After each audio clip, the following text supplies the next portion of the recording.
Kerala state Bharat scouts and ഗൈഡ്സിന്റെ ജില്ലാ training centre നവീകരണ പ്രവർത്തികൾ തുടങ്ങി. Kerala state Bharat scouts and guides Palakkad ജില്ലാ അസോസിയേഷന്റെ നേതൃത്വത്തിലാണ് കാക്കയൂരിലെ ജില്ലാ ട്രെയിനിംഗ് സെന്റർ നവീകരിക്കുന്നത്. ലക്ഷ്യ 2025 എന്ന പേരിൽ നടത്തിയ നവീകരണ പ്രവർത്തനങ്ങളുടെ ഉദ്ഘാടനവും പദ്ധതി പ്രഖ്യാപനവും കെ ബാബു MLA നിർവഹിച്ചു.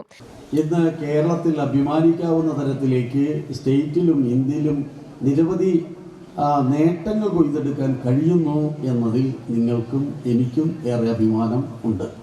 ഇതിലേക്ക് ആവശ്യമായ ഫണ്ട് അന്ന് തന്നെ അനുവദിക്കാൻ വേണ്ടി ഞങ്ങൾ തീരുമാനിച്ചതും ഫണ്ട് അനുവദിച്ചതുമാണ്.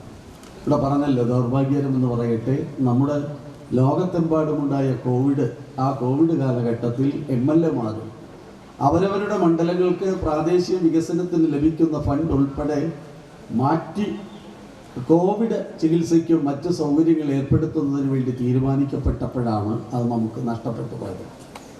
ഇപ്പോഴാണെങ്കിൽ ബഡ്ജറ്റ് അവതരിപ്പിക്കുന്നതിന് മുമ്പേ നിങ്ങളുടെ പ്രസിഡന്റ്, എൻ്റെ പ്രിയപ്പെട്ട സുഹൃത്ത് KD പ്രസേൻ MLA നിരന്തരമായി എന്നോട് പറഞ്ഞുകൊണ്ടിരുന്നതാണ്. യഥാർത്ഥത്തിൽ ഈ ഫണ്ട് വകയിരുത്തുന്നതിൽ വകയിരുത്തിയത് നെന്മാറ MLA എന്ന നിലയിൽ ഈ മണ്ഡലത്തിലേക്ക് അനുവദിക്കപ്പെടുന്ന സംഖ്യയാണെങ്കിലും ഇതിൻ്റെ ക്രെഡിറ്റ് യഥാർത്ഥത്തിൽ നിങ്ങളുടെ ജില്ലാ സെക്രട്ടറി കൂടിയായ പ്രസിഡന്റ് കൂടിയായ ശ്രീ KD പ്രസേൻ MLA-ക്കാണ്. അദ്ദേഹത്തിനൊരു ക്ലാപ്പ്.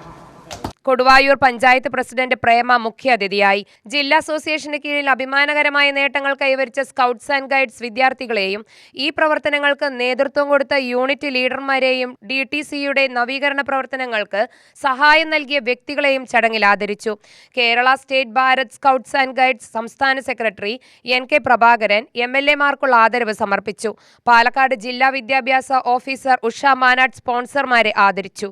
ജില്ലാ പഞ്ചായത്ത് അംഗം രാജൻ, ബ്ലോക്ക് പഞ്ചായത്ത് അംഗം സരിത, ഗ്രാമപഞ്ചായത്ത് അംഗം ഇന്ദിര, കൊല്ലങ്കോട് AEO D സൗന്ദര്യ, PJ ശ്രീജകുമാരി എന്നിവർ പ്രസംഗിച്ചു. ജില്ലാ സെക്രട്ടറി R ഗീത സ്വാഗതവും ജില്ലാ ട്രഷറർ M സാജോ ജോൺ നന്ദിയും പറഞ്ഞു. UTV news, Palakkad.